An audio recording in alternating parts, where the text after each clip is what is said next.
Y como no, con mucho gusto, probando sonido 5, 3, sí, muy buenas noches.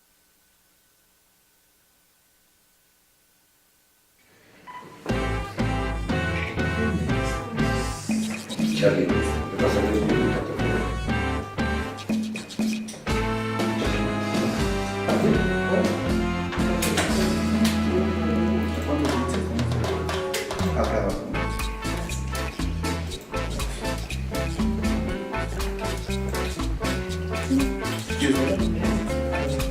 No, o sea, digo, si quieres ver.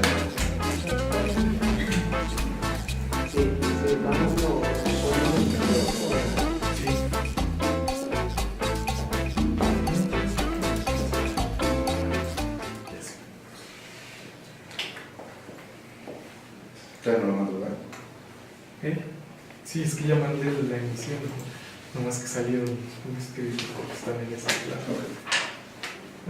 ¿Cuánto va a tardar? Ahorita ya lo iniciaste en Facebook, ¿ya lo iniciaste?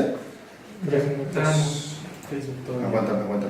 Un minuto antes lo inicias para irnos así. En YouTube ya está, ¿verdad? Tú monitoreas YouTube, ¿no?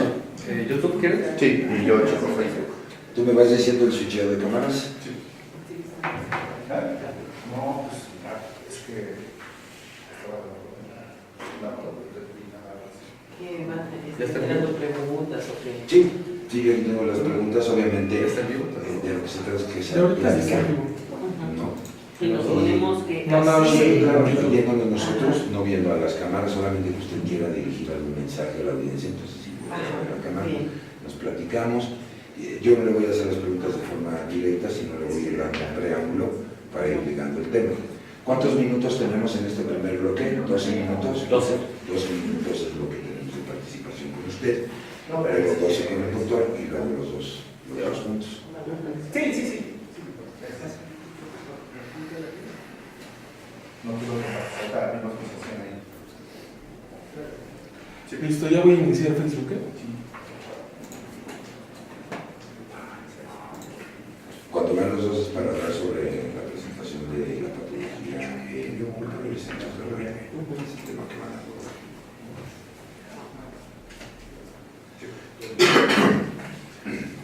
Faltan dos.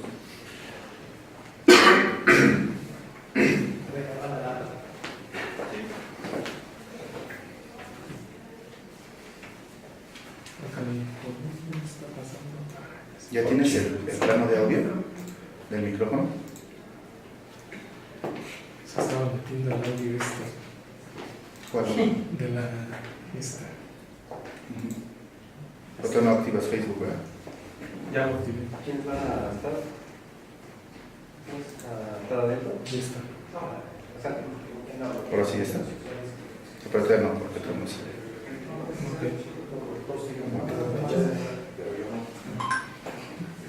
Ya cierro.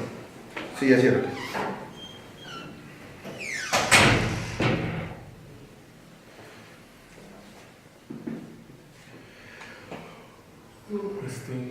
Algo está pasando. Espera. Déjame checar. Ya está bien, Beto. ¿Sí? ¿Quién sí? Ok. Pero espera, ¿tienes el audio de esta todavía?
Estamos transmitiendo totalmente en vivo para el resto de la República Mexicana y por supuesto para el resto del mundo. Yo soy Carlos Esquivel Acroa y les doy a todos ustedes la más cordial de las bienvenidas. Acomódense porque mire, déjenme platicarle que el día de hoy tenemos un programa verdaderamente interesante y permítame usar el adjetivo además de interesante, bonito, con información que proviene de expertos. Mire, vamos a estar platicando sobre el síndrome de intestino irritable.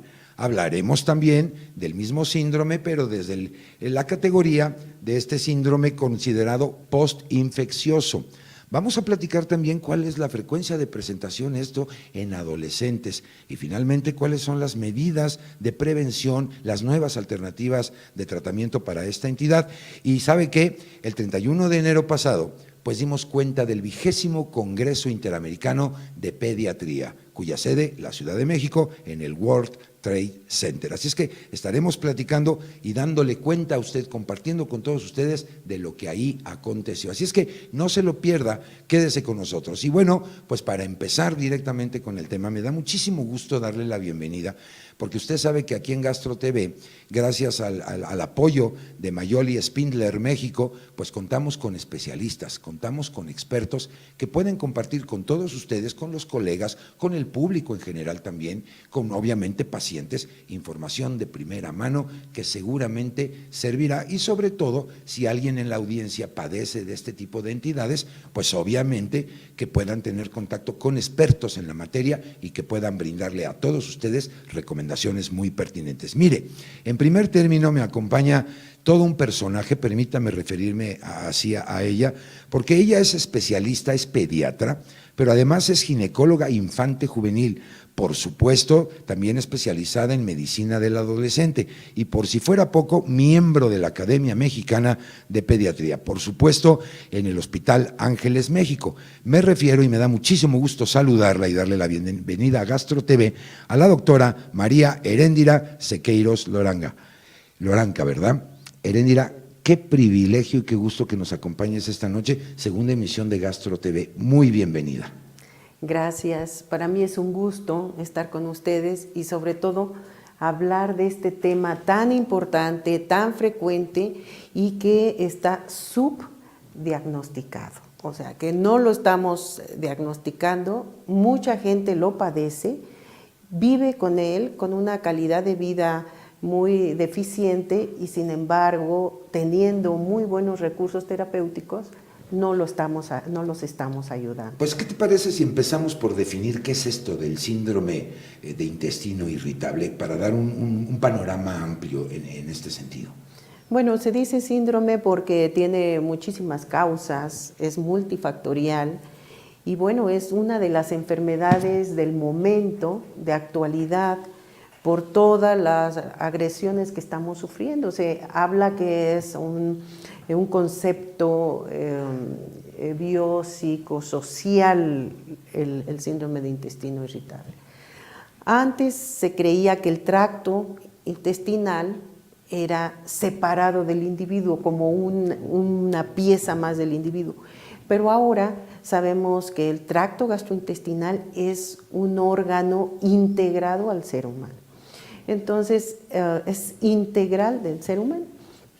Así, el síndrome de intestino irritable se caracteriza principalmente por dolor abdominal, por distensión abdominal y por trastornos de la función, ya sea estreñimiento, ya sea diarrea, o a veces se intercalan los dos y tenemos un síndrome de intestino irritable mixto.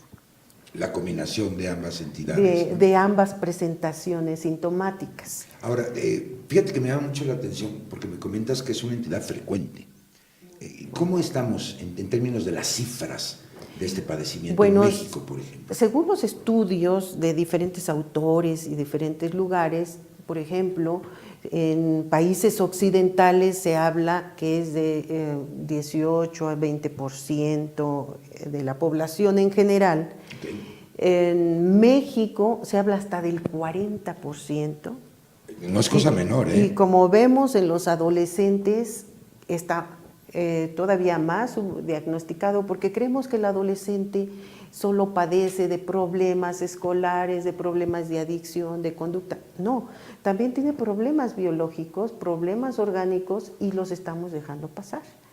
Entonces nos quedamos que va del 20 al 40% de frecuencia a nivel de población. Ahora, en este sentido, cuando hablamos de síndrome, ¿podrías mencionarnos algunas causas que pudieran estar relacionadas para este padecimiento? Bueno, como decía, es multifactorial. La causa genética, bueno, ahora todas las enfermedades son genéticas. Estamos hablando de esa herencia que se transmite de padres a hijos, de generaciones, la genética. Luego, los factores relacionados con el ambiente, la alimentación, la forma de vida, el estrés. Y eso, entre la genética más estos factores, forman el fenotipo. O sea, el tipo de persona que va a ser vulnerable, porque decimos, ¿por qué una persona tiene problemas intestinales y por qué otra no? Así es. Entonces, porque se conjunta esa genética con todos los demás cofactores. Y entonces esto es digamos, el sistema conceptual de biopsicosocial. Ahora, platícanos un poquito sobre esta presentación del estreñimiento y ligado a este tema, ¿cuáles serían las alternativas terapéuticas para lo mismo? Bueno, el estreñimiento, según los estudios y algunos reportes de la revista de gastroenterología mexicana, hasta el 45% de las personas toman laxantes. Exacto. En nuestro país, tengan o no tengan estreñimiento. Y con estreñimiento como tal se dice que aproximadamente 30% de las personas tienen una alteración de esta función.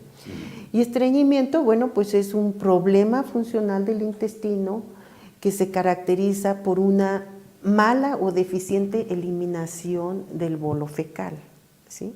Y que, bueno, está caracterizada porque si tiene cólico, si tiene distensión, bueno, estamos hablando de un síndrome de intestino irritable con estreñimiento. Pero si no hay dolor, más que la dificultad para evacuar periódicamente el intestino, entonces estamos hablando de un estreñimiento funcional, que la mayoría de las personas lo refieren, y en pediatría específicamente, estreñimiento funcional es muy frecuente. Son esos niños que llegan al servicio de urgencias impactados y que hay que ponerle un enema o hay que desimpactarlos y ya se resuelve ese problema en ese momento, pero no le damos seguimiento a ese funcionamiento. Y a veces dicen los padres, es que mi hijo obra 2 veces a la semana y ya nos acostumbramos. Sí, se convierte en algo rutinario. En rutinario y no hace nada más que sufrir por ese motivo cuando que tenemos muy buenas alternativas terapéuticas. Que ya estaremos platicando más adelantito sobre todo este panorama, porque evidentemente es muy, muy amplio. Yo te invito a que te quedes con nosotros al resto ¿Cómo no? del programa para que le podamos dar salida a todos estos temas. Y mire usted, muchísimas gracias, doctora, por estar con nosotros de nueva cuenta. Es un gusto. privilegio platicar contigo. Muchísimas gracias. Gracias. Y le decía yo que el 31 de enero pasado se llevó a cabo pues el 20º Congreso Interamericano de Pediatría, cuya sede fue el World Trade Center de la Ciudad de México. Pues mire usted, nosotros en Gastro TV estuvimos ahí presentes y quiero presentarles un primer material porque tuve la oportunidad de platicar con el contador público Alejandro Torres Martínez. Él es el director general de Star Médica Hospital Infantil Privado. Mire usted todo lo que nos comentó a raíz de este gran evento ya en su 20ª edición. Así es que acompáñenme, vamos para allá y regresamos inmediatamente aquí. ¿A dónde? Gastro TV, para seguir platicando sobre el síndrome de intestino irritable. No se vaya.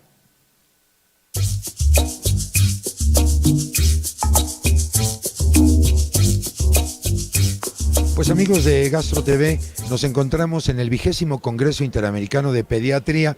Y bueno, pues voy a platicar ahora con el contador público Alejandro Torres Martínez. Mire usted, él es el director general de Star Médica Hospital Infantil Privado. Alejandro, un gusto saludarte. Muchas gracias, Carlos, por la invitación. Al contrario, gracias por concedernos estos minutitos porque seguramente andas muy ocupado. El Hospital Infantil Privado, Star Médica Sí, ahora. El Hospital Infantil Privado es el único hospital dedicado a los niños de todo el país y de toda Latinoamérica. Es un hospital que tiene 48 años de existir. Star Médica lo compra en el 2012 y hace toda una remodelación a todo lo que vemos en el hospital. Es prácticamente un hospital nuevo y es un hospital que tiene todas las especialidades, obviamente enfocado a pediatría, todas las subespecialidades. Tenemos el mejor cuerpo médico. Somos un hospital que vemos hasta el 4º nivel de medicina.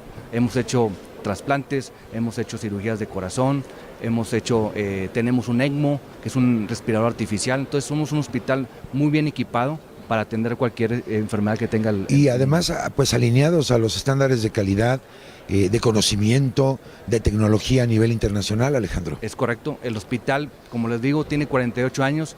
Todo el cuerpo médico, hay médicos que todavía están laborando ahí, entonces imaginen todo el conocimiento que tiene el Hospital Infantil Privado. Bueno, y qué mejor escenario para poderlo presentar en un foro como es 20 años ya de historia y que ustedes han venido de la mano con este mismo evento. Totalmente. De hecho, debemos de reconocer a nuestro cuerpo médico, a toda la mesa directiva de la Asociación Médica del Hospital Infantil Privado que hacen posible este congreso que tiene 20 años. Obviamente 20 años de conocimiento, de exponer cualquier tema enfocado a la salud de los niños, y esto nos hace un mejor hospital. La mejora continua, la actualización obviamente de los profesionales de la salud, acompañados de una institución del nivel del hospital que tú diriges. Es correcto, digo, siempre estos eventos siempre vamos a tratar de impulsarlos, de apoyarlos, porque nos hacen un mejor hospital. Finalmente, Alejandro, ¿cuál sería el mensaje que podrías compartir con nuestra audiencia en términos de la pediatría? Sí, la pediatría, digo, como todos sabemos, los niños son el futuro de México y lo que tenemos que hacer es hacer una prevención desde la familia y obviamente siempre estar en contacto con el médico pediatra para cualquier situación que tenga el niño. Y yo creo que siempre tener la conciencia que ante cualquier situación médica, pues acérquese a su especialista, y más cuando hablamos de niños. Si bien es cierto, siempre es importante en todos los rangos de edad, bueno, cuando hablamos de niños con mayor razón, ¿no crees? Así es. Y bueno, pues ahí está una muy buena opción, que es precisamente el Hospital Infantil Privado. ¿Ya cuántos años tiene este hospital? Este hospital tiene 48 años, nació en el 1969. Ok. Entonces tiene mucho conocimiento, mucha trayectoria, mucha experiencia. Y la alianza con Star Médica, esta es reciente, es más reciente, ¿verdad? Star Médica lo compra en el 2012 y hace, como les comento, toda una remodelación, lo que vemos físicamente, mete un equipamiento médico de vanguardia, entonces es un hospital sumamente preparado para atender a cualquier especialidad del... No, y que vemos que ahora tiene los rubros tanto de tecnología, de conocimiento, de infraestructura, de servicio. Así es. De calidez de servicio, porque eso yo creo que me parece una parte fundamental, y más cuando hablamos de de niños. Totalmente. por supuesto, ¿no? Sabemos que cuando llega el niño, pues obviamente llega con sus papás, y lo que tratamos es que la experiencia de la familia, de los papás, sea de primera. Pues mucho éxito, parabienes, muchas gracias por el apoyo y por su presencia en eventos tan importante como este, Alejandro. Muchísimas gracias, un placer saludarte y que bueno, todo el evento transcurra como lo tienen pensado, que seguramente así Claro será. que sí. Y bueno, Muchas amigos, gracias, nosotros continuamos aquí en Gastro TV, no se vaya.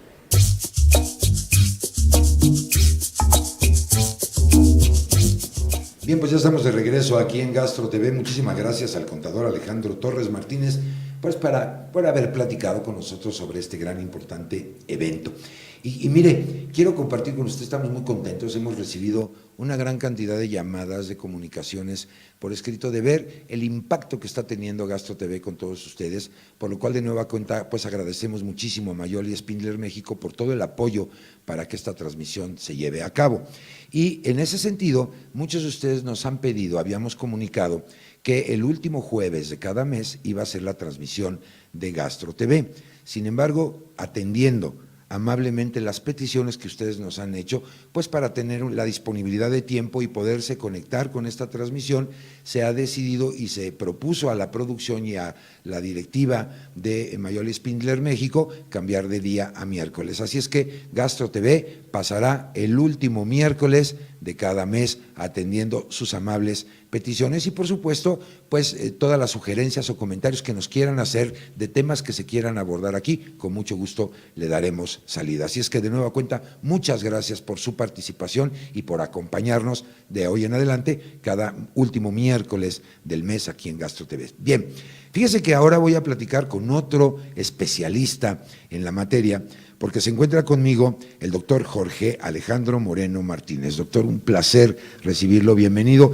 Como todos ustedes saben, y para los que no lo conocen, bueno, él es pediatra, es infectólogo también del Hospital Ángeles México y por supuesto miembro de la Academia Mexicana de Pediatría, pero además de esto, él es el coordinador del área metropolitana precisamente de la citada academia. Un privilegio tenerte con nosotros, muchísimas gracias por tomarte el tiempo y pues estar aquí platicando con toda nuestra audiencia.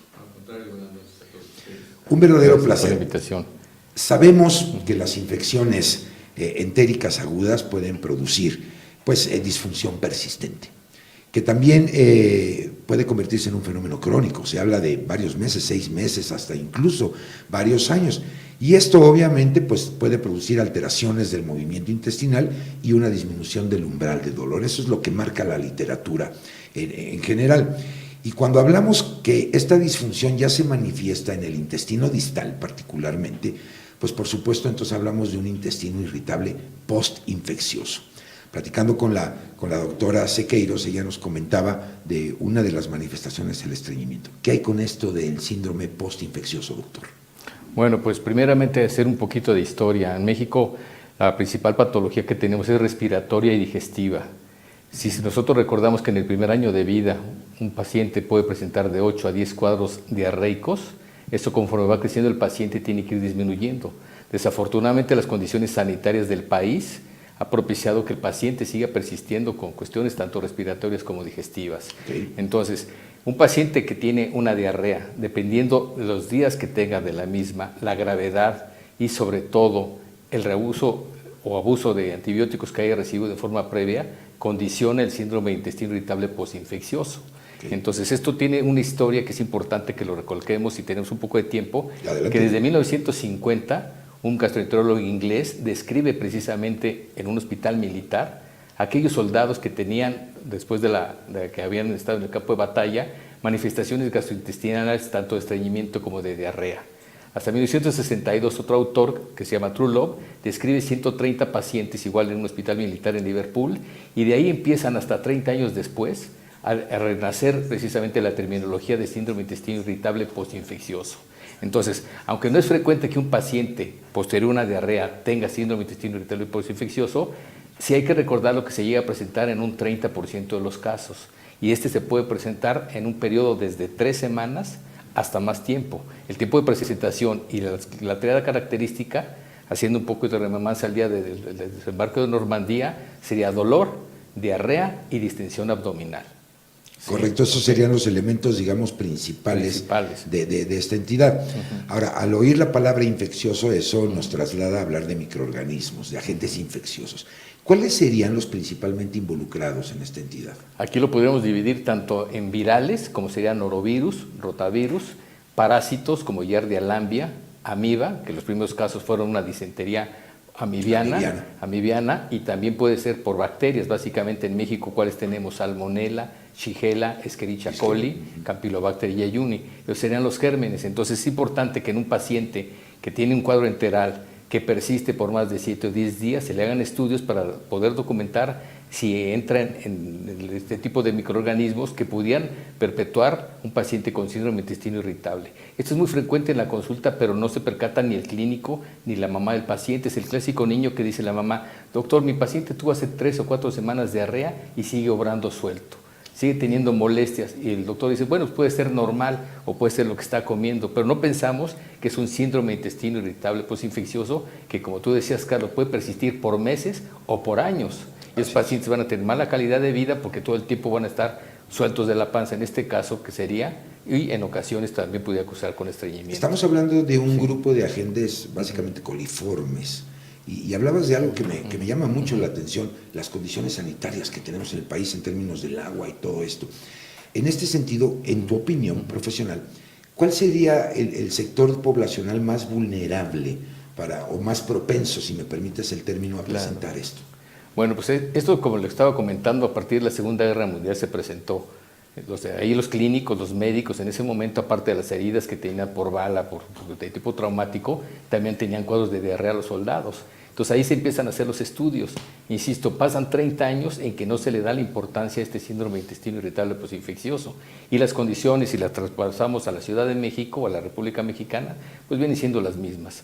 La falta de condiciones sanitarias adecuadas, el lavado de manos inadecuado, la falta de un lugar donde se puedan manejar las excretas y sobre todo el abuso que se está haciendo de los antibióticos. Correcto. Un ejemplo, un paciente que está con diarrea, lo primero que hace, no va a tomar un antidiarreico, va a tomar un antibiótico, y eso le va a dar a la postre alteraciones a nivel de la microbiota intestinal, que antes se llamaba flora intestinal.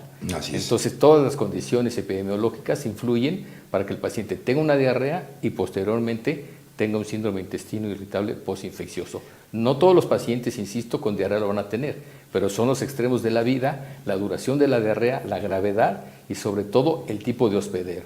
Fíjate que precisamente en ese sentido yo quisiera preguntarte, porque está la otra entidad conocida como gastroenteritis aguda, que es típica en los niños y que se caracteriza también por diarrea.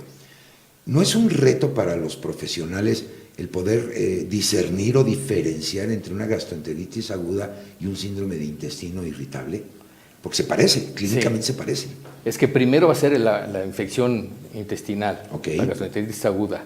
Después de cierto tiempo en el cual va a haber obviamente daño a nivel de la luz intestinal, sí, se presenta este síndrome, correcto, que puede ser desde las 3 o 4 semanas, inclusive algunos mencionan a los 3 o 4 meses, okay, cuando nadie se acuerda que hace tiempo ese paciente tuvo diarrea. Padeció diarrea. Entonces sí es importante que en la historia clínica fijemos la cronología de la diarrea, las manifestaciones gastrointestinales cuando se están presentando y sobre todo que no se abuse nuevamente del antibiótico, porque el momento en que la mamá dice que sigue suelto, ¿qué hace el doctor? Pues le vuelve a dar un antibiótico porque puede decir que la infección no se ha curado al 100%. Entonces tenemos que ser muy cautos con ese tipo de recetas. ¿Podría ser una causa de lo que nos platicaba la doctora Heréndira, de quizá ese subdiagnóstico, de que a lo mejor no se lleva esa cronología o ese antecedente como que ya se perdió y que obviamente tiene muchísimo que ver en esto, ¿no? Lo que pasa es que no se piensa en el síndrome de intestino irritable postinfeccioso, se cataloga, como lo comentó la doctora Sequeiros en la primera parte de la entrevista. Entonces aquí, si nos enfocamos en el aspecto infeccioso,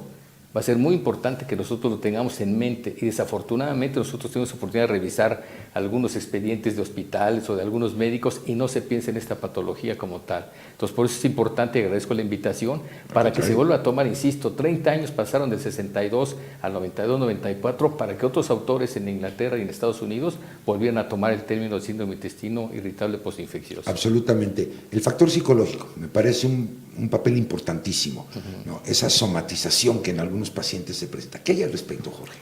Yo te voy a hablar un poco de la cuestión de la Segunda Guerra Mundial, porque tengo un entrenamiento en un colegio militar, Yo creo que el estrés que se presenta en este tipo de situaciones es muy fuerte.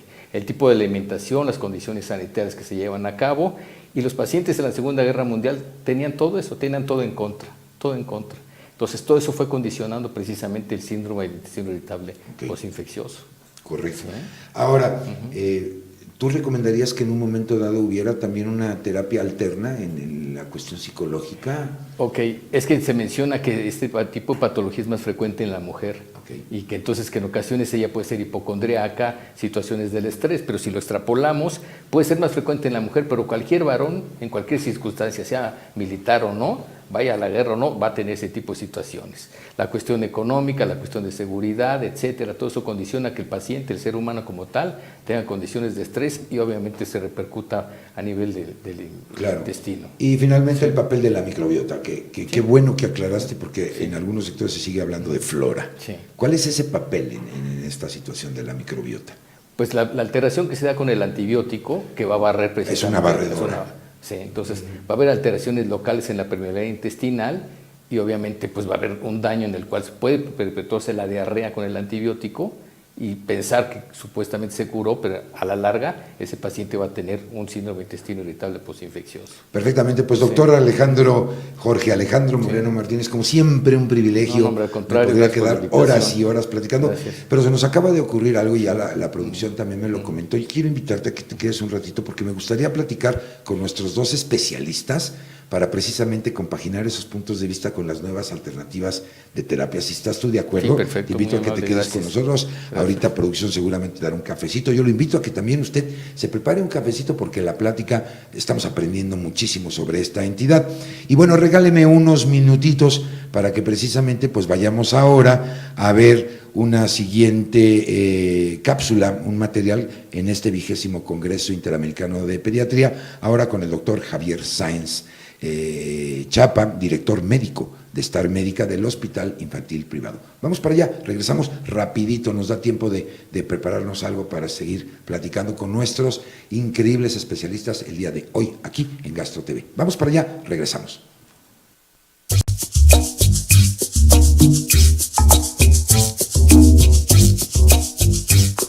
Bueno, pues continuamos aquí en Gastro TV en el marco de este 20º Congreso Interamericano de Pediatría.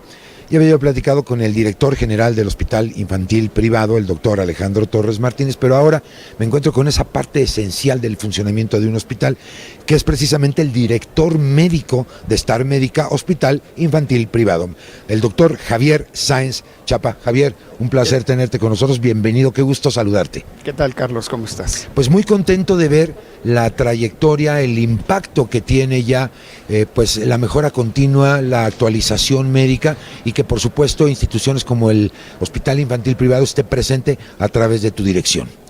Pues muchas gracias. El Hospital Star Médica Infantil Privado conserva la tradición y la innovación.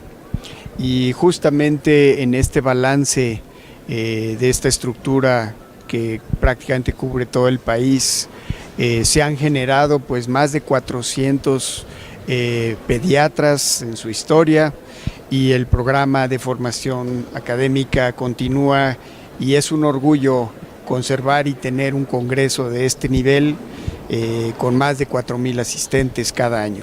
Interesantísimo el hecho, un hospital, más de 50 años, digamos, de funcionamiento, si el Así dato es correcto. Reyes Heroles, el profesor, decía, educar a un hombre cuesta mucho, el no hacerlo cuesta más. 20 años de esta versión del Congreso y ustedes a la vanguardia en la mejora continua. Bueno, hoy día estamos viendo un programa muy nutrido desde el punto de vista de temas comunes y de actualidad. Y yo creo que el esfuerzo de los pediatras que confluyen en el hospital, la Asociación Médica del Hospital Infantil Privado ha sido sin duda un parteaguas perenne en este gran esfuerzo y este gran logro.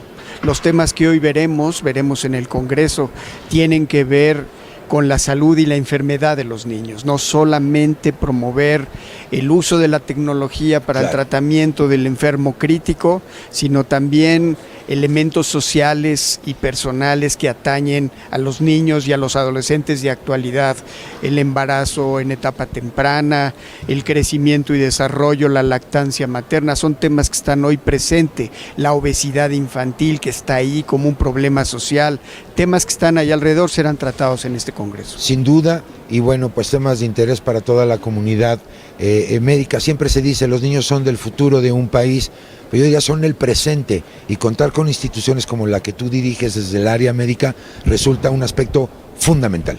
Pues es todo un reto y sin duda el aprendizaje, este hospital te deja cada día algo nuevo. Siempre se aprende. Y te reta a enfrentar la tragedia de un niño enfermo, porque nos ha llevado a adquirir tecnología de punta, como ya bien lo dijo el director en su plática pasada, esta tecnología que hoy pone al alcance de México la mejor tecnología que existe. Perfectamente, pues doctor Javier Sáenz Chapa, muchísimas gracias por haber estado con nosotros, muchas felicidades y pues más éxitos para el Hospital Infantil Privado Star Médica bajo tu dirección médica.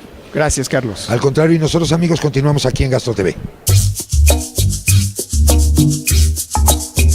Bueno, pues ya estamos de regreso aquí en Gastro TV y mire, qué maravilla y qué privilegio que ahora tengo a mis dos invitados, a mis dos especialistas y que pueden platicar con todos ustedes, con un servidor, por supuesto. Muchísimas gracias por haber accedido a quedarse un ratito más y poder platicar. Gracias. Vamos al tema adolescentes y niños, que ya ambos me estuvieron platicando. ¿Cómo estamos en eso? ¿Cuál es la proporción en el sentido de cuántos niños tenemos o cuántos adolescentes están padeciendo este problema?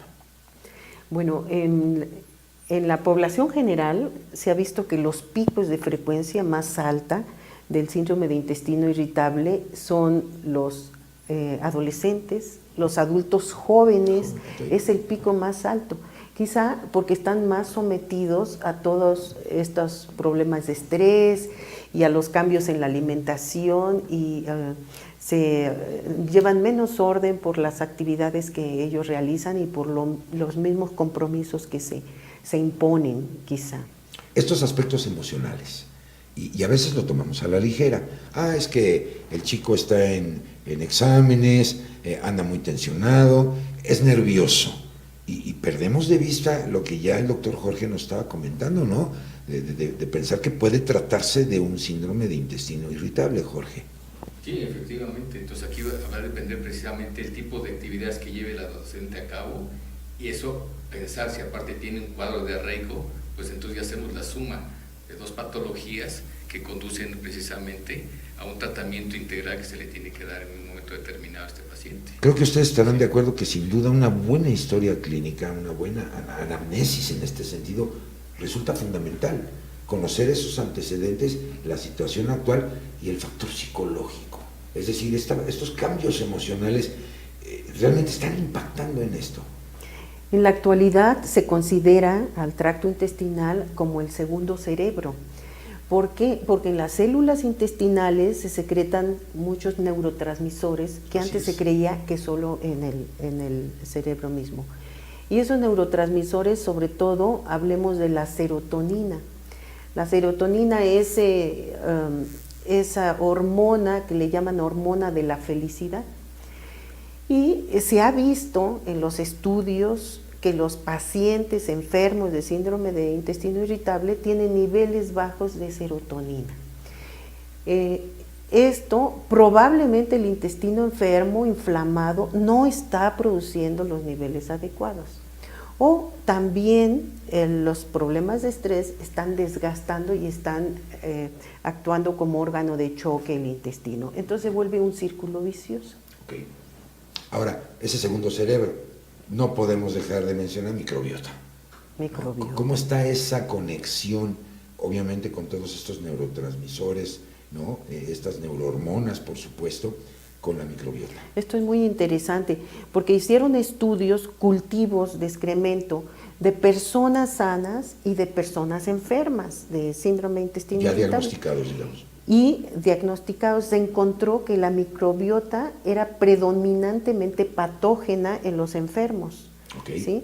Era patógena en mayor cantidad y era menor la microbiota benéfica, como pueden ser los lactobacilos o las bifidobacterias, que son las protectoras. Y en el sano teníamos al revés, a la inversa. La microbiota benigna estaba aumentada. Entonces, se ha relacionado la microbiota como un protector de la mucosa intestinal. Claro. También se ha relacionado con el sistema inmune. Se habla de que favorece la antes flora intestinal, favorece la producción de la fagocitosis, elimina flora patógena, estimula las defensas, mejora la producción de serotonina que hablábamos. Okay. Y disminuye la permeabilidad de la membrana intestinal para que no pasen todas las sustancias que producen en determinado momento un proceso inflamatorio. Ahora, doctor Jorge, en este sentido de la terapéutica, me viene a la mente el uso de probióticos, pero también, quizás, si me permiten, decir el uso indiscriminado de laxantes, de espasmolíticos, de antibióticos que ya nos comentabas anteriormente. ¿Cuál es el panorama terapéutico ahora para estas entidades? Bueno, hablar del punto de vista infectológico. Lo primero con un paciente con diarrea es el estado de hidratación. Corregir la hidratación es clave, es la piedra angular. Segundo, darle un medicamento precisamente para que controle el tránsito intestinal acelerado, o sea, un antidiarreico.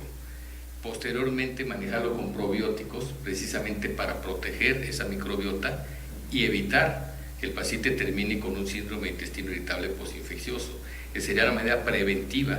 Desafortunadamente no la hacemos. Hidratamos al paciente, le metemos un antibiótico y raramente metemos un probiótico. Entonces, en este caso sería el hidratación, antidiarreico y probiótico para evitar. De hecho, hay ocasiones que los manejamos hasta por 3 o 4 semanas para prevenir lo que usted estaba comentando, que se puede presentar hasta los 6 meses o más tiempo.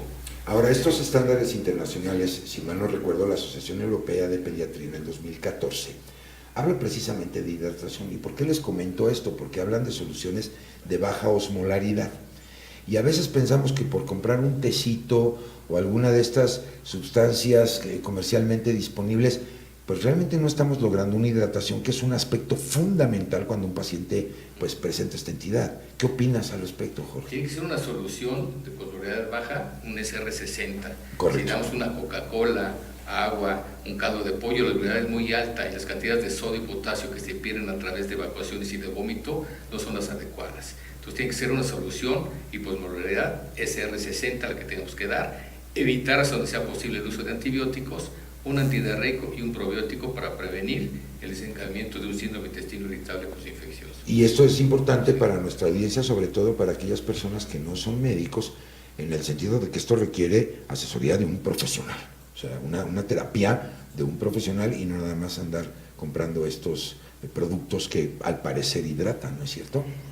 Y hablando del intestino irritable, síndrome de intestino irritable, en la actualidad contamos con espasmolíticos que tienen mucha seguridad y que se ha comprobado su eficiencia. Hay un grupo que hace un consenso de tratamientos, de estudios y tratamientos para enfermedades gastrointestinales que se llama los criterios de Roma. Así es. Entonces, de acuerdo a los criterios de Roma, desde el 2003, se recomienda para el intestino irritable un espasmolítico que ayude sobre todo a quitar el dolor y la distensión, como puede ser la alberina con simeticona, que ayuda a normalizar sobre todo los canales de calcio para evitar que penetre a la membrana y se produzca el espasmo. Entonces, al limitar los canales de calcio, se hace un efecto armonizante, regulador, normatizador de la función intestinal. Claro. Y bueno, pues finalmente ya se ha visto, ¿no?, lo de la serotonina con la calmodulina, precisamente para la regulación de estos canales de calcio. Pues ahí está ya el mensaje, no se automediquen, acudan con un especialista como los que les presentamos aquí en Gastro TV, porque precisamente puede tratarse de esa entidad y a lo mejor la pasamos muy a la ligera y puede convertirse en algo mucho más complicado. Yo les quiero agradecer de nueva cuenta su presencia, agradecer toda la información que nos han dado y bueno, nos podríamos quedar platicando con ellos no sé cuántos programas. Yo espero tener la oportunidad de volverlos a invitar y seguir platicando de esta entidad que además de fascinante desde el punto de vista médico, pues es una situación de salud pública, como ya me lo comentaron a lo largo del programa. Es que muchísimas gracias a los dos y mientras tanto nosotros regresamos para dar cuenta de este 20º Congreso Interamericano de Pediatría y ahora platiqué con el doctor Javier Mancilla Ramírez, que es el presidente de la Academia Mexicana de Pediatría, Asociación Civil. Vea usted lo que nos comentó, porque obviamente una participación muy relevante en este importante evento. Así es que vamos para allá, regresamos inmediatamente. ¿Dónde más? Aquí, Gastro TV, no se vaya.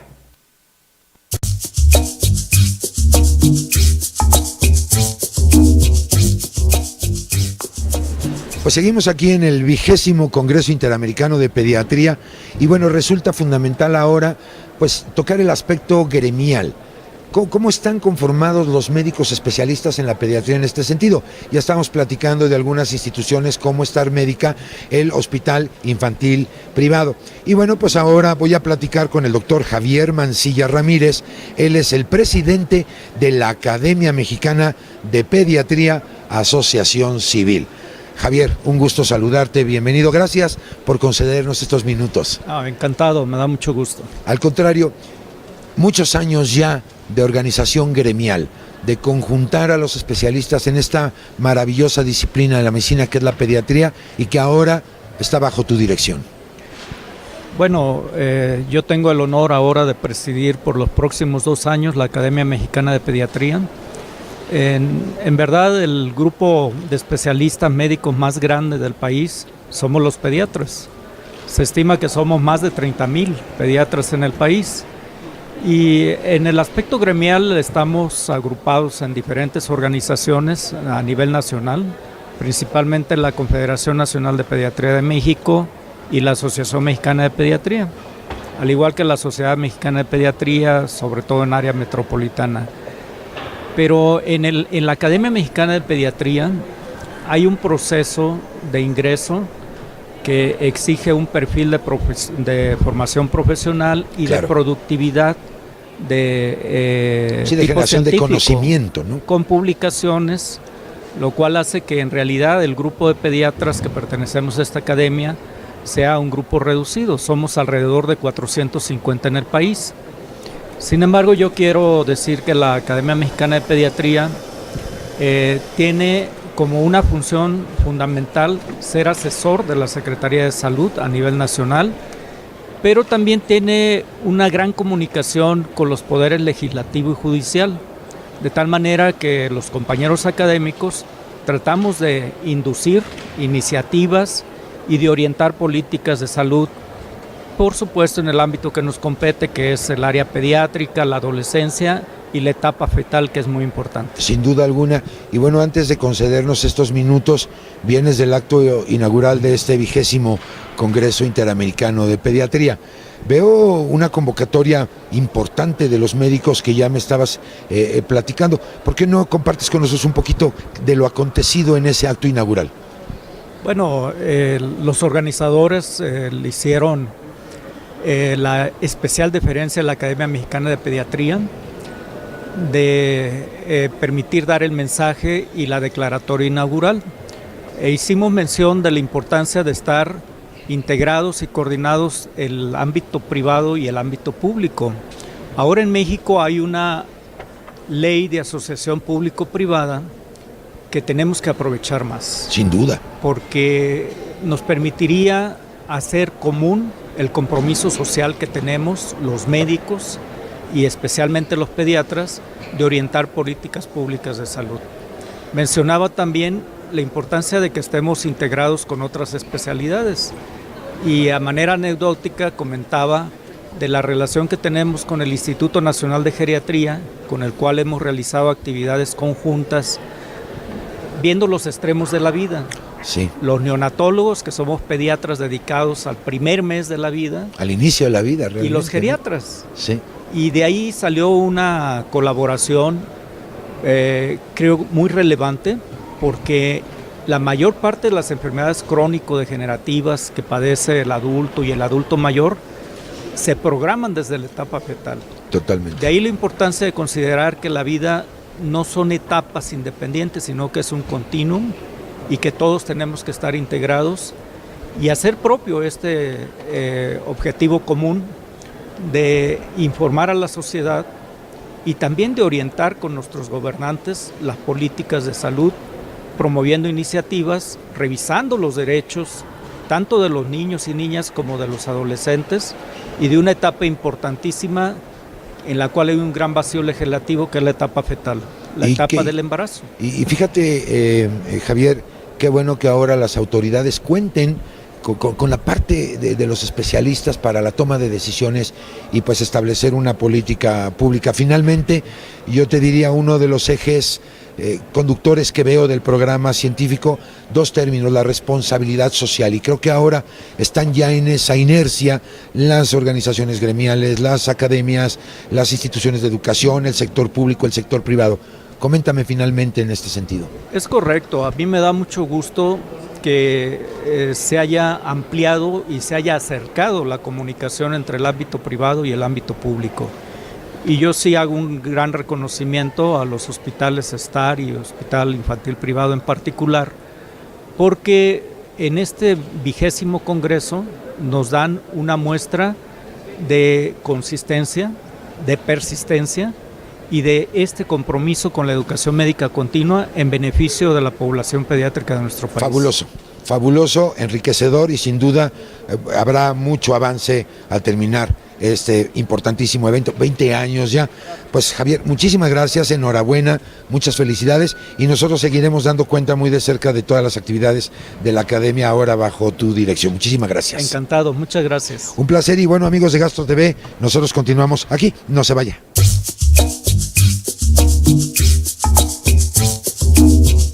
Bueno, pues ya estamos de regreso aquí en Gastro TV en la recta final, y bueno, no puede faltar un gran amigo de este programa. Me refiero al director médico y de farmacovigilancia de Mayoli Spindler, México.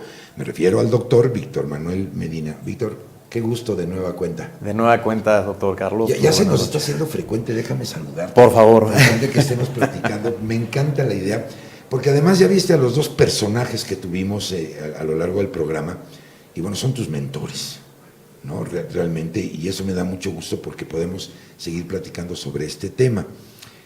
Se hablaba de una de las presentaciones de este síndrome de intestino irritable, que es el estreñimiento, ¿no?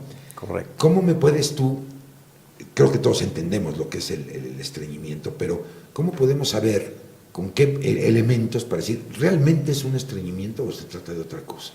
Pues bueno, aquí es importante todo lo que platicaron, hablaron de los dos espectros, diarrea, estreñimiento, ahorita vamos más hacia estreñimiento. Pues estreñimiento es una cuestión difícil, un poco difícil de definir. ¿Por qué? Porque depende de la edad, del sexo, del lugar donde vivan, a veces el estatus socioeconómico y muchos otros factores que pueden influir en esto. Y hay una falsa percepción, sobre todo en los adultos, de lo que es el estreñimiento. ¿Por qué? Porque, pues bueno, cambia el hábito intestinal entre una y otra persona. Sí, claro. Si nosotros lo tuviéramos que definir de cierta manera, pues es definir que vamos a tener una consistencia de las heces mucho más dura. O sea, van a ser heces duras y van a ser ¿qué? Que se van a presentar con menos frecuencia. ¿Cuánto es menos frecuencia? Exacto. Pues bueno, es menos de 3 veces a la semana, o estar sin defecar de 3 a 4 días. Ok, ese podría ser, digamos, el punto de referencia como para decir, sí, estoy padeciendo estreñimiento o alguien conocido o familiar lo está teniendo. Correcto, sería el punto de referencia. ¿Por qué? Porque hay una falsa percepción y bueno, realmente hay gente que lo percibe más. Sin estar un día sin poder ir al baño, o 2 días, pues bueno, hay gente que lo considera totalmente anormal, claro, y dicen, estoy estreñido. Pero bueno, esto es algo de los mitos que tenemos que ir trabajando, y pues para eso está o de estas creencias que espacio. Son leyendas urbanas, podríamos decir. Ese es el término, yo creo, perfecto. Ok, me hablaban nuestros invitados de ese espectro tan amplio de tipo de personas, pero particularmente en el estreñimiento, ¿cuál sería el grupo más vulnerable que lo padece? ¿Niños, adolescentes, jóvenes? En tu opinión, ¿cuál es? Pues bueno, en general, por lo que se sabe, se presenta a todas las edades. En niños se puede presentar desde lactantes, relacionado a la fórmula, a la alimentación o a cambios de ¿qué? Pues bueno, de la etapa y de la maduración del aparato gastrointestinal.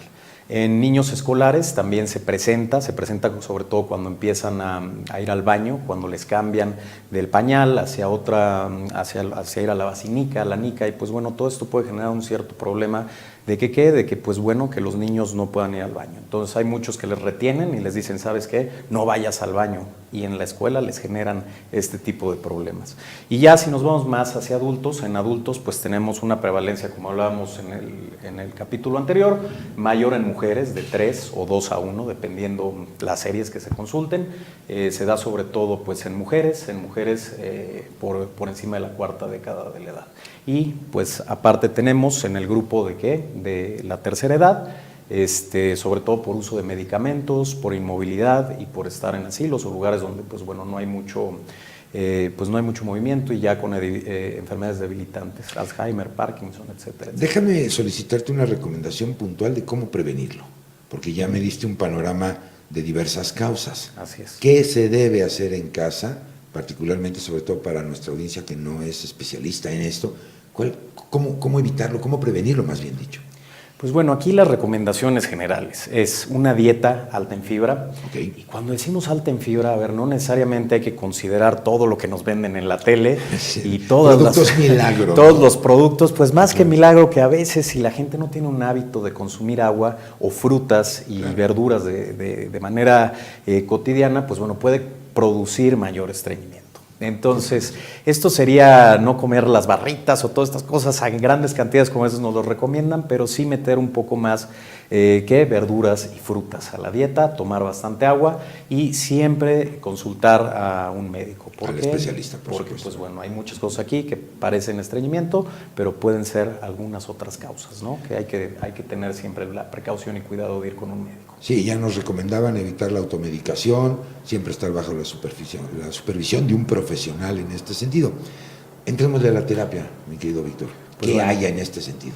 Pues la terapia, lo principal y lo que se da después seguido de la dieta, de hacer un poco más de ejercicio, de consumir agua, tenemos pues obviamente el tratamiento farmacológico y tratamiento no farmacológico. Del farmacológico, o sea, ¿qué medicamentos? Pues tenemos los laxantes. Laxantes muchísimos otra vez, pero bueno, hay que tener precaución sobre todo. ¿Con qué? Con la edad pediátrica. Aquí hay, pues bueno, está la lactulosa y el polietilenglicol. Hay algunos que tienen ciertas sustancias como la parafina para que las heces sean más blandas, y pues ahí tiene mucho que ver el sabor, la preferencia y la presentación que hay para esta población pediátrica. Para adultos lo mismo, pero tampoco, pues bueno, abusar de estos laxantes y siempre consultar al médico. ¿Por qué? Porque hacia la tercera edad y hacia edades un poquito mayores, pues pueden presentarse otras patologías y otras complicaciones que derivan del estreñimiento, que pues deben de estar siempre bajo supervisión de un médico. Uso de probióticos. Bueno, y el uso de probióticos. Aquí el uso de probióticos, aunque no tiene la mayor eficacia demostrada, tenemos otra categoría que se llaman prebióticos. Okay. Los prebióticos son, que a veces pueden ir acompañados de un mismo probiótico, digamos que es la comidita de todo esto, de este microesistema y esta microbiota que hablábamos en ocasiones pasadas. ¿Y cuáles tenemos? Pues bueno, tenemos a la inulina, tenemos también a la lactulosa. Todos estos son prebióticos que ¿qué sirven? Sirven para que las bacterias o los probióticos coman este prebiótico y además, pues bueno, ayuden a que acelerar el tránsito intestinal. Son fuentes de fibra muy natural, son más nuevos y pues bueno, no es como la fibra que ya te comenté que puede agravar el problema. Sí, obviamente buscar el equilibrio de la microbiota. Correcto. Pues bueno, mi querido Víctor, el tiempo en medios de comunicación es inexorable, pero me encanta y yo te espero aquí la próxima emisión de Gastro TV. para que nos sigas platicando de todo este desarrollo.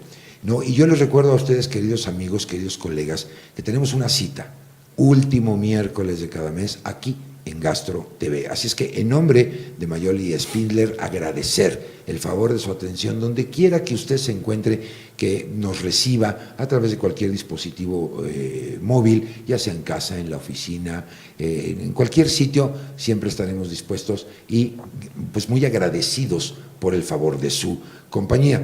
Nosotros vamos a llegar ya al término de esta maravillosa emisión de Gastro TV y los quiero dejar con el doctor Alberto Medina Chanona. Mire, él es un pediatra ya con 35 años de práctica profesional y pues nos comentó otros aspectos también muy importantes, también en el marco de lo que fue la 20ª edición del Congreso Interamericano de Pediatría que se llevó a cabo el 31 de enero pasado aquí en el World Trade Center de la Ciudad de México. Así es que de nueva cuenta, en nombre de este gran equipo de producción de Mayoli Spindler México, agradecemos el favor de su atención y recuerde, yo lo invito, último miércoles de cada mes, ¿en dónde? Aquí en Gastro TV. Yo soy Carlos Esquivel Acroa, agradeciendo de nueva cuenta su presencia, nos vemos hasta la próxima.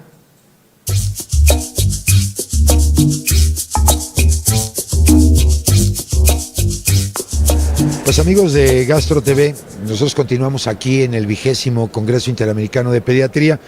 Ya les estaremos compartiendo porque me encuentro en el stand de Mayoli Spindler México, que como ustedes bien saben, pues ha lanzado esta nueva iniciativa de Gastro TV. Así es que ya en un ratito más les mostraré algunos otros detalles de este maravilloso stand. Pero mire, como sabemos, en un congreso y de esta magnitud, pues siempre hay una cantidad de especialistas, de médicos, y tengo el privilegio de estar platicando en estos momentos con un profesional de la pediatría que tiene ya 35 años de ejercicio profesional, que ha estado pues en las 20 versiones de este maravilloso congreso y tengo la fortuna de que me haya concedido unos minutitos de su tiempo en este evento para platicar con todos ustedes y pues conocer un poquito más de este 20º Congreso Interamericano de Pediatría. Me refiero al doctor Alberto Medina Chanona. Alberto, un privilegio tenerte con nosotros. Por favor, el gusto es para mí de acompañarles y gracias por la oportunidad de dirigirme a ustedes y a su público, por supuesto. Al contrario, 35 años de ejercicio profesional, 20 años de este congreso. Uy, muchísimo que platicar. Es hablar de mucho tiempo, de muchas cosas que han sucedido. La medicina en México hace 35 años era otra. 20 años era otro tipo de medicina. Y este Congreso Interamericano de Pediatría, que cumple en esta ocasión 20 años de llevarse a cabo, es el que nos demuestra que en el medio privado también se pueden hacer cosas buenas. Claro. Antes teníamos como que toda la parte de educación médica la tenía a su cargo las instituciones del Estado, que lo hacen muy bien y lo siguen haciendo bien. Pero luego se vio que la medicina privada, sobre todo con el apoyo de la industria farmacéutica, podía llevar a cabo eventos de gran calidad. La prueba de ello es que este congreso sigue siendo el Congreso de Pediatría que abre las actividades anuales de la enseñanza en pediatría. Okay. Es el que se celebra en enero, los pediatras ya lo tenemos como que agendado, finales de enero hay que ir al Interamericano de Pediatría. Y con la novedad de que cada vez va increciendo, esto va cada vez teniendo más participación internacional, teniendo más participación de la industria farmacéutica, y déjame decirte que como yo lo veo, yo que me he manejado en la medicina privada principalmente, aunque también hice institucional, pero luego me fui específicamente sobre la medicina privada, lo que he visto es que realmente este tipo de eventos no podrían ser posibles si la industria farmacéutica no diera el apoyo para que se lleven a cabo, para atraer a todos los médicos que vienen de otras partes del mundo, para dar becas a los residentes, para dar becas a los médicos que están empezando. No, y sin duda son generadores de conocimiento, la investigación, el desarrollo, no solamente el producto que puedan estar posicionando en el mercado, sino todo lo que hay detrás, ¿no? Yo creo que son dos vertientes, Carlos. Uno es la parte realmente científica, donde venimos a ver qué hacen los expertos, qué hay de nuevo en pediatría en cuanto a diagnóstico, tratamiento, prevención de enfermedades. Pero también venimos a ver qué hay de nuevo por ejemplo, en lo que es la parte de tratamiento en cuanto a fármacos. Seguro. Que hay de nuevo en cuanto a la prevención de lo importantísimo que son las vacunas. Todos estos congresos dedican una parte especial a la parte de medicina preventiva, que si alguna especialidad hace medicina preventiva es la pediatría. Pero entonces vemos desde las cuestiones de cómo debemos alimentar actualmente a nuestros niños, claro, para orientar a los padres en claro, ello, o cómo debemos de prevenirlos por vacunas, o cómo los vamos a curar, o cómo vamos a detectar enfermedades. Esos son los grandes, vamos a decir, rubros que maneja cada uno de estos congresos interamericanos. Prevenir mejor que curar. Y seguramente en el tiempo de tu ejercicio y el tiempo de este congreso, cambio vertiginoso sin duda en el ejercicio de la pediatría. Sí, se ha dado muchos cambios porque la medicina dejó de ser la especialidad que era para curar las enfermedades de los niños. Así se le veía. Así se veía. Te lo puedo decir hace 35 años. Sí. El pediatra es el que ve enfermedades de los niños. Eso ha cambiado a su concepto original. La pediatría es curioso, es una rama que se dedica a vigilar el crecimiento y desarrollo del ser humano. En la parte biológica, por supuesto, claro, y va desde la concepción, desde el momento en que se concibe, obviamente el momento del nacimiento, hasta que deja de crecer el ser humano, en las mujeres a los 18, en los hombres a los 21, pero todo ese tiempo, más o menos una tercera parte de la vida del ser humano, está bajo la responsabilidad del pediatra. Sin duda. Y ya no nada más curamos a los niños, ahora prevenimos mucho, vemos la parte del desarrollo, la parte de la educación, la parte de las actividades sociales, bullying, problemas de anorexia, problemas de obesidad, que tienen mucho que ver con las cuestiones, inclusive, de tipo social. Claro. Ahorita están en una conferencia muy interesante, el doctor Stein, que viene de Estados Unidos, es de los directivos de la Academia Americana de Pediatría, ¿y sabes de qué está hablando? De educación y los niños. Seguro. Lo cual como que no suena algo... Sí, dirías que común tiene que para ver un congreso, de pediatría. ¿Por qué? Porque nos es importante también la parte de la educación. Sin duda, podría quedarme contigo, bueno, yo no sé cuántos congresos más, pero tendremos la oportunidad de hacerlo. Esperemos que muchos más sigamos viéndonos por acá y nos sigamos platicando de qué está pasando con la pediatría y qué está pasando en esos congresos. Aprovechar para felicitarte, agradecerte la deferencia de que nos hayas concedido estos minutos y bueno, pues ahí los dejamos ya entusiasmados para que en alguna ocasión posterior pues podamos seguir teniendo el privilegio de platicar con el doctor Alberto Medina Chanona. Alberto, muchísimas gracias. El gusto es mío. Usted no se vaya, nosotros continuamos aquí, Gastro TV.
México.